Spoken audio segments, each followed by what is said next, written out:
갈라디아서에서 배운 예를 알고 있습니다. 갈라디아서 5장에서 말씀하시는 대로 그리스도인의 삶은 투쟁이며 언제나 항상 그럴 것입니다. 그런데 개혁신학주의의 어떤 부분에는 문제가 있습니다. 그들의 개혁신학이 문제가 있는 것은 아니고요. 그들은 많은 경우 비판하면서 자랑을 하고 있으니까요. 그들은 자신들이 가장 영적이며 경건의 중대한 문제들을 다 안다고 생각합니다. 그들은 이렇게 말하곤 하죠. 저는 곤고한 사람이며 그저 죄인일 뿐입니다. 여러분, 제가 말씀드리고 싶은 것은 이 말에는 뭔가 문제가 있습니다. 만약 당신이 참된 그리스도인이며 그리스도의 가르침을 갖고 있다면 당신에게는 하나님의 섭리가 함께 합니다. 당신의 삶 속에서 하나님의 성령이 역사하십니다. 그리고 친애하는 친구 여러분, 당신에게 죄를 이기는 승리가 있어야 합니다. 네, 당신은 아마 죄와 사투를 벌리실 것입니다. 네, 때때로 당신은 3발자국 전진하고 4발자국 후퇴할 수도 있습니다. 그것이 바로 실제로 일어나는 전투입니다. 그렇지만 당신의 삶의 여정 가운데서 죄에 대한 승리를 찾아볼 수 없다면 그것은 당신이 하나님이 당신을 모른다는 아주 중요한 단서입니다. 내가 그들의 모든 더러움과 우상들로부터 깨끗게 할 것이다. 제가 제 자신의 신앙생활을 표현해 본다면 제가 지난 30년간의 제 신앙생활을 되돌아본다면 이 말씀이 다른 어떤 말씀들보다 더 많이 제게 적용되었습니다. 저는 하나님께서 저를 더러움과 우상들로부터 씻어주시는 걸 봅니다. 그리고 그분은 제가 죽는 날까지 그 일을 계속 하실 것입니다. 왜냐하면 저희가 완벽하게 될 때에 저희가 영화롭게 되기 때문입니다. 당신은 변화되실 수 있어요. 저는 거룩한 빛을 바라는 70, 80, 90대의 오랜 신앙인들을 만나봤습니다. 그리고 성경에서 우리가 변화할 수 있다는 위대한 약속들을 찾을 수 있습니다. 제가 오늘 아침에 말씀드린 저의 간증을 기억하십시오.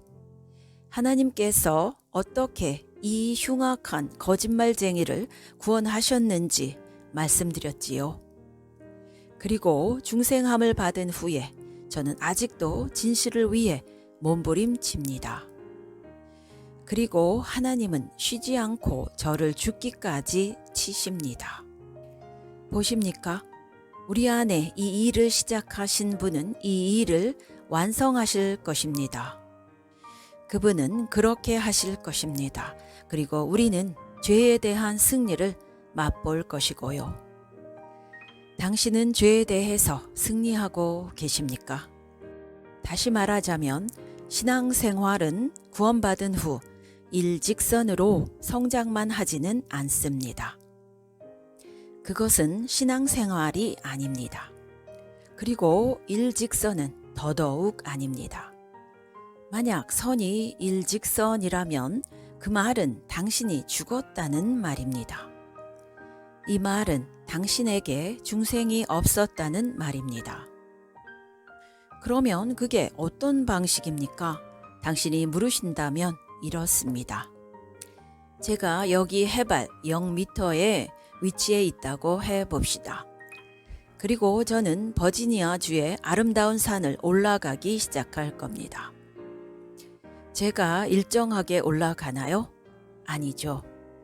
제가 일직선 상으로 올라가나요? 아니죠.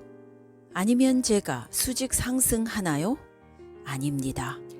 비행기조차도 그렇게 이륙하지는 않죠. 그렇다면 저는 어떻게 올라갑니까? 저는 오르락 내리락 하고 어떨 때는 평지를 걷고 그리고 다시 올라갑니다. 어떨 때 저는 삶에서 위대한 진보를 이루고 구원의 증거를 발견합니다. 그러나 어떨 때에는 한동안 아무런 변화도 없이 지나갑니다. 그리고 또 어떨 때는 이미 얻은 것들에서 퇴보할 수도 있겠죠. 가능합니다. 그러나 제가 참 그리스도인이면 당신은 제 생애에서 지속적인 진보를 볼 것입니다. 어느 순간 당신은 잠깐의 퇴보를 볼 수도 있습니다. 그렇지만 그리스도인의 전체 생애 가운데서 당신은 하나님의 일들에 대한 진보를 발견할 것입니다. 당신이 중생한 이후로 사람들이 당신의 하나님의 일들에 관한 진보를 봅니다.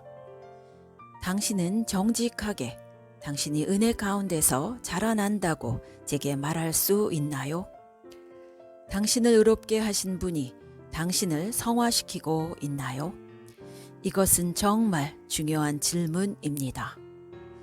자, 하나님께서 이 일을 하시는 여러 가지 이유들 중에 우리가 배운 것은 하나님께서 그의 아들을 사랑하시고 그 아들을 높이길 원하신다는 거죠. 하나님은 그의 아들로부터 기쁨과 희락을 찾습니다. 그리고 그 기쁨과 희락은 순결한 신부입니다.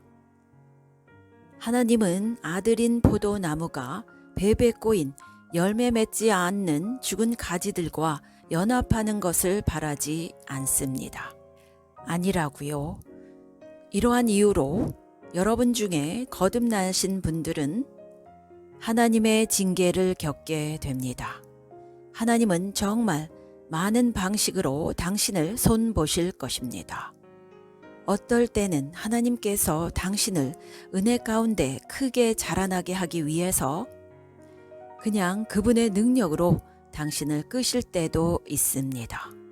그리고 어떨 때는 채찍질로 당신을 자라나게 하실 수도 있습니다.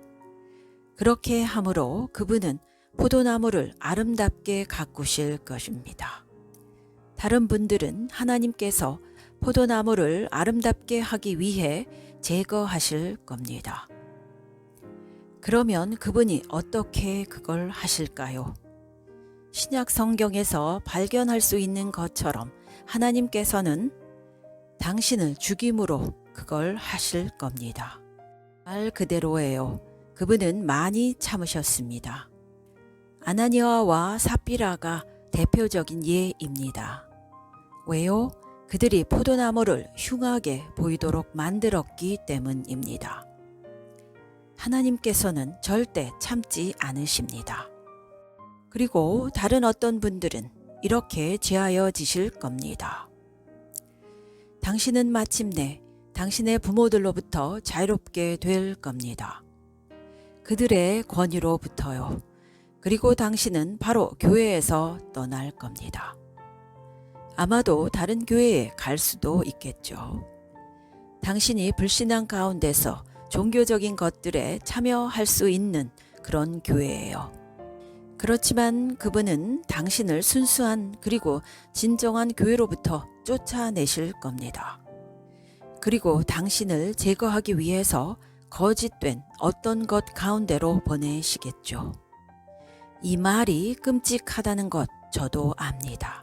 그렇지만 이건 사실이에요. 그분은 이런 일을 항상 하고 계십니다. 아시겠죠? 자, 하나님은 우리가 열매를 잘 맺게 하기 위해서 이러한 일들을 하십니다. 하나님은 당신이 열매를 맺도록 하셨습니다. 그는 시냇가에 심은 나무가 철을 따라 열매를 맺으며 그 잎사귀가 마르지 아니함 같으니 그가 하는 모든 일이 다 형통하리로다. 예수님께서 말씀하셨죠. 내가 진실로 너에게 이르노니 누구든지 나를 믿으면 내가 하는 일을 그들도 할 것이다. 그리고 그보다 더 큰 일도 할 것이니 내가 아버지께로 가기 때문이다. 그분께서 말하시는 것은 이렇습니다. 내가 아버지께로 가기 때문에 그리고 내가 성령을 교회 위로 부을 것이기 때문에, 그리고 교회는 통합적으로 이러한 위대한 일들을 할 것이고 교회 안의 개개인들도 이러한 위대한 일들을 할 것이다. 그들은 열매를 맺을 것이다. 여러분, 저희가 열매라는 단어를 정의할 때 주의해야 한다고 말씀드렸죠. 열매에 관련된 모든 것들이 그리스도의 삶과 연관이 있습니다. 어떤 면에선 경건한 인격, 성령의 열매는 주님이 우리 안에서 사시는 것입니다. 열매란 그리스도가 우리 안에서 그의 사역을 이끄시는 것입니다. 사람들이 당신의 삶을 볼 때 어떤 세상적인 면을 발견하나요? 아니면 사람들이 당신을 볼 때에, 그리고 당신이 말하는 것을 들을 때에 하늘의 맛을 보나요?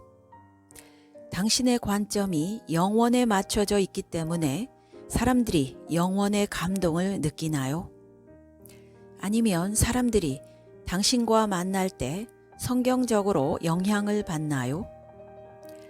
사람들이 당신을 통해서 신앙의 도움을 받고 신앙 가운데 자라나며 당신을 만났을 때 죄인들이 찔림을 느끼나요? 당신은 열매를 맺는 포도나무입니까? 말씀해 주세요. 당신의 마음 속에서 생각해 보세요. 내가 얼마나 열매를 맺는가? 당신은 많은 개신교도들이 이렇게 말하는 것을 알고 있습니다. 저는 매주 교회에 갑니다. 그래요? 당신은 얼마나 열매를 맺습니까? 만약 열매를 찾기 힘드시다면 당신은 그 사실에 쉬 두려움을 느껴야 합니다. 본문 4절로 6절, 내 안에 거하라, 나도 너희 안에 거하리라. 가지가 포도나무에 붙어있지 아니하면 스스로 열매를 맺을 수 없음같이 너희도 내 안에 있지 아니하면 그러하리라. 나는 포도나무요 너희는 가지라. 그가 내 안에 내가 그 안에 거하면 사람이 열매를 많이 맺나니 나를 떠나서는 너희가 아무것도 할 수 없음이라. 자, 여기서 좀 살펴보고 싶은 것들이 있습니다. 그분이 말씀하십니다. 나는 포도나무요. 가끔 성도들은 이러한 사실들을 약속으로 착각할 때가 있습니다. 그러나 여러분 아닙니다. 이것은 약속이 아니고 사실입니다. 그분이 말씀하십니다. 나는 포도나무요. 이것은 어떤 조건부의 말이 아닙니다. 그분은 포도나무이십니다. 사실입니다. 이 세상에 무슨 일이 일어난다고 해도 예수님은 포도나무이십니다. 당신은 말하시겠죠. 그게 뭐가 그렇게 중요한가요? 그분이 당신에게 말씀하시는 것은 이러합니다. 너는 가지라. 당신은 한 가지입니다. 이것이 정말 중요합니다. 왜냐고요? 그분의 말씀은 당신이 진정한 신자라면 가지가 되어야 한다라고 하는 말씀이 아닙니다. 당신은 이미 가지입니다. 이 말은 현대의 개신교도들이 하는 말들 중에서 당신이 기독교인이더라도 열매를 맺지 못할 수도 있습니다. 라는 말을 정면으로 반박합니다. 그리고 그들은 만약 당신이 그렇게 멋지게 살고 싶다면 당신은 제자 훈련과 다른 것들을 하셔야 합니다. 그러면 당신은 열매 맺는 가지가 될 겁니다. 라고 할 겁니다. 여러분, 죄송하지만 이것은 예수님의 말씀이 의미하는 것과 다릅니다. 나는 포도나무이다. 그리고 내가 나의 진정한 제자라면, 네가 진정으로 성령을 통해 거듭났다면 너는 새로운 창조물이다. 너는 진정으로 포도나무와 연합이 되었다. 너는 가지이다. 너는 열매를 맺을 것이다. 필히 그렇게 될 것이다. 맞습니다. 그래서 주님이 말씀하셨죠. 이러므로 그들의 열매로 그들을 알리라. 왜냐하면 신약 성경에서 단 한 번도 다음과 같은 질문은 찾아볼 수 없어요. 사람이 가지인 동시에 열매를 못 맺을 수도 있습니까? 이러한 질문은 없습니다. 왜냐하면 그렇게 할 수 없거든요. 그래서 주님은 말씀하셨죠. 어떤 것은 100배, 어떤 것은 60배, 어떤 것은 30배의 결실을 하였느니라. 그리고 이 비유에서 가장 최저인 신자가 30배의 결실을 맺었습니다. 당신은 열매를 맺고 있습니까? 정말로 열매를 맺고 있나요? 주님이 말씀하십니다. 나는 포도나무요, 너희는 가지라.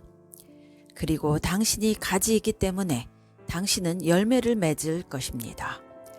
만약 당신이 열매를 하나도 맺지 못하신다면 그것은 당신이 죽은 꺾인 가지라는 말입니다.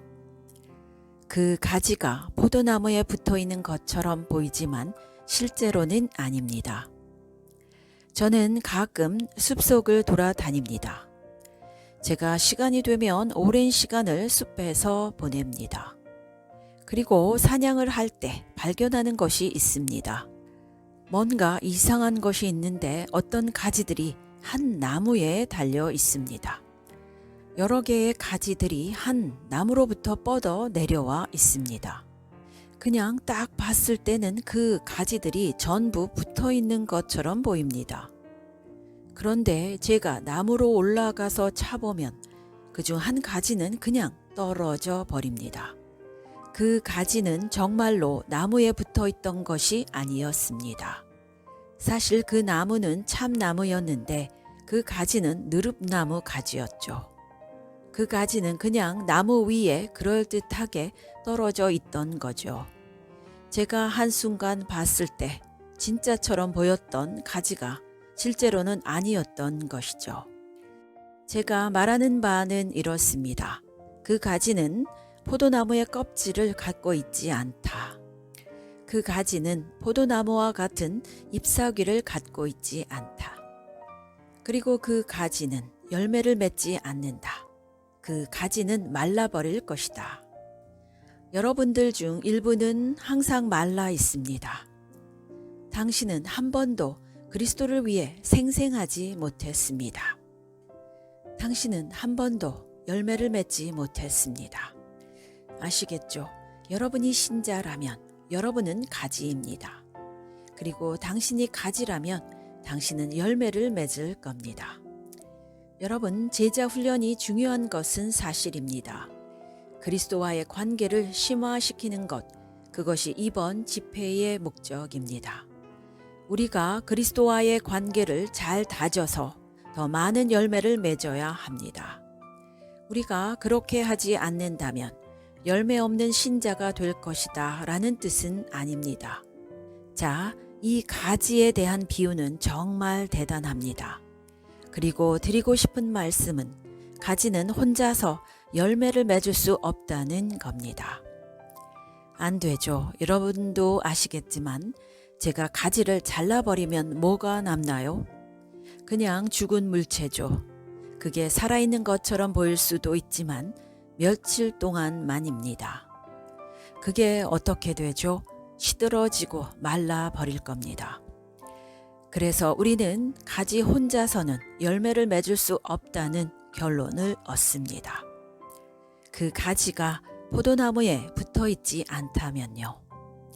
그리고 제가 이와 다른 말을 한다면 그것은 터무니없는 소리겠죠. 제가 가지 하나를 들고 와서 그게 열매 맺는 가지라고 말한다면 당신이 볼 때에 그것이 이미 말라서 시들어 있는데도 말이죠. 자, 그러면 이 점을 본론으로 가져가 봅시다. 한 가지 생각해 보고 싶네요. 가지가 포도나무에 붙어 있지 않을 때 그 가지가 열매를 맺을 수 있다고 생각하는 것은 부조리합니다. 말도 안 되죠. 예수 믿는 신자도 마찬가지로 혼자서는 열매를 맺을 수 없습니다. 만약 그 신자가 진실되고 영적이며 그리스도와 계속된 관계를 가지고 있다면, 그래서 생명력 있고 열매를 맺으며 성령 즉 예수님의 생명이 그와 함께 한다면 그 신자들은 이렇게 말할 거라는 겁니다. 저는요 할 수 없습니다. 못해요. 당신은 아무것도 못합니다. 아시겠습니까? 그러면 좀 더 나아가 봅시다. 당신은 아무것도 못한다고 했죠. 만약 당신이 나는 할 수 없습니다. 제 능력 바뀝니다 라고 말해도 겸손한 것은 아닙니다. 당신은 그리스도의 생명을 떠나면 무능하기 때문입니다. 당신이 할 수 있다고 생각하는 건 어리석은 것임을 반드시 아셔야 합니다. 그런데 이것은 또한 대단한 일입니다. 만약 당신이 그리스도를 떠나서 아무 일도 할 수 없다면, 당신이 그리스도 안에 있다면 무슨 일이든지 할 수 있다는 말입니다. 그리고 제가 여러 번 위인들의 전기를 쓰는 사람들을 속에서 발견한 건데, 위인 전기를 쓰는 사람들은 굉장히 경건한 사람들이 됩니다. 그런데 그들이 끝마친 후에는 경건함을 창 밖으로 던져버리는 것 같더군요. 왜냐하면 그들이 찰스 스펄전에 대해 이야기할 때면 그들이 어떻게 말하나요? 당신은 찰스 스펄전을 그의 잠재력이나 은사들로만 설명할 수 없습니다. 그것들이 그의 머릿속에 있던 것이 아닙니다. 그의 마음이 큰 것도 아니었죠. 단지 그의 안에 있던 그리스도였습니다. 아시겠죠? 제가 예를 하나 더 들어보겠습니다. 제가 성경의 한 인물에 대해서 이야기하면 당신은 그를 머릿속으로 생각해 보시고 그를 상상해 보시기 바랍니다. 제가 그의 이름을 말하겠습니다. 삼손. 그가 당신에게는 어떻게 보이십니까? 아놀드 슈워제네거, 유대인판 맞나요? 제가 팔레스타인 지역에 갔던 적이 있습니다. 그런데 이 지구상에 누구도 그가 아무리 거대한 이두박근을 가졌다 해도 한 도시의 성문을 뽑아서 자기 등에다 지고 저 언덕 위로 가지고 올라가서 던져 놓을 수는 없습니다. 그리고 어느 누구도 당나귀의 턱뼈만 가지고 1000명의 팔레스타인을 쓸어버릴 수 없습니다. 요점은 우리는 언제나 보이는 것만 생각한다는 겁니다. 우리는 언제나 자신의 재능만을 생각하죠. 언제나 그렇습니다. 그들이 왜 들릴라에게 가서 말하기를 당신이 우리를 좀 도와야겠소. 우리는 그의 힘의 원천을 모르기 때문이요. 자, 만약에 삼손이 그 초인적인 헐크처럼 근육질이었다면 사람들 눈에는 그의 힘이 어디서 나오는지 쉽게 보였겠죠. 삼손은 아마도 보통 사람들과 같았을 겁니다. 아마도 마르고 다부진 체격이었겠죠. 그러면 어디서 그의 힘이 나오나요? 하나님의 성령만이 도시의 성문을 뽑아 옮길 수 있습니다. 하나님의 성령만이 1000명의 사람들을 당나귀 턱뼈로 죽일 수 있습니다.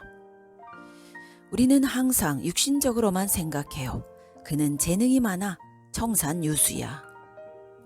그는 이래. 그의 마음은 굉장히 민첩해. 진짜로요? 이 말이 성경이 말하는 것과 대조가 되지 않나요? 하나님의 성령의 역사입니다. 그런 이유로 하나님이 거짓말쟁이를 진실을 말하는 사람으로 바꾸는 겁니다. 겁쟁이를 용감하게도 만드시죠.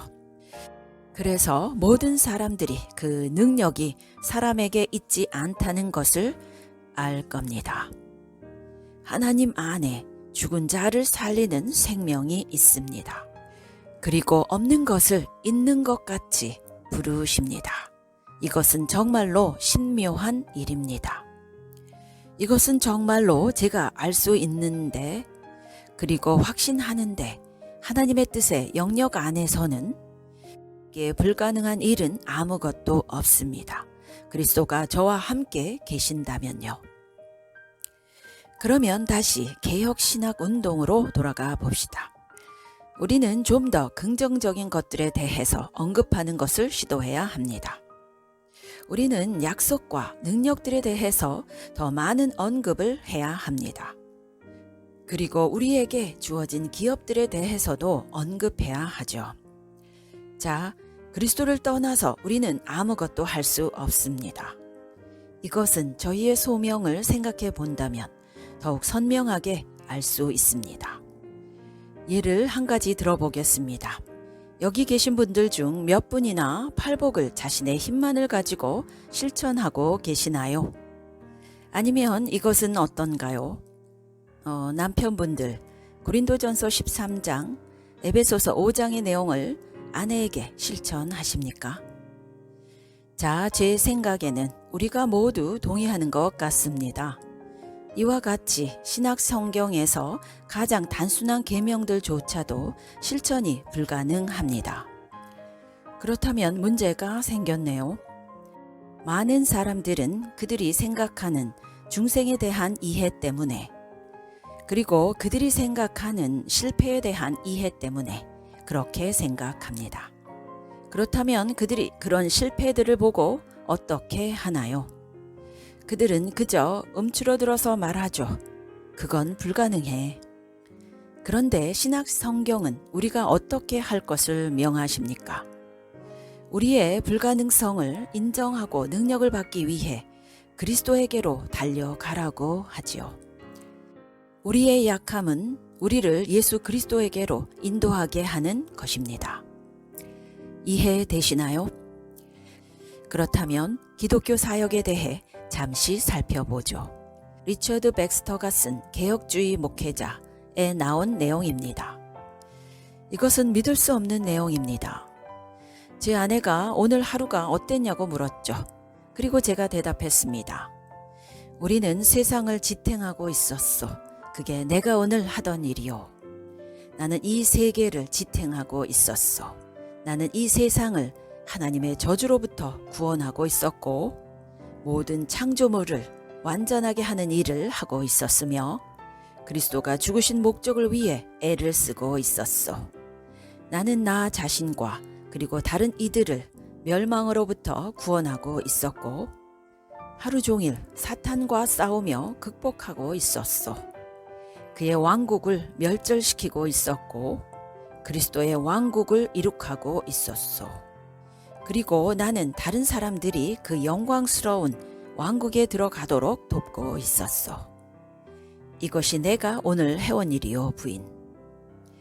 이것이 리처드 백스터 목사가 기독교 사역을 묘사한 것입니다. 여러분이 보실 때 이 중 어느 것 하나 한 남자가 할 수 있는 것이 있나요? 아니면 어느 것 하나 한 여자가 해낼 수 있는 일이 있나요? 기독교 사역이 뭐죠? 세상을 지탱하기를 힘쓰고 천국을 확장하고 사탄과 피 터지게 싸워내는 것입니다. 이 중에 가능한 일이 있나요? 절대 없죠. 그렇지만 성령의 능력으로는요, 가능합니다.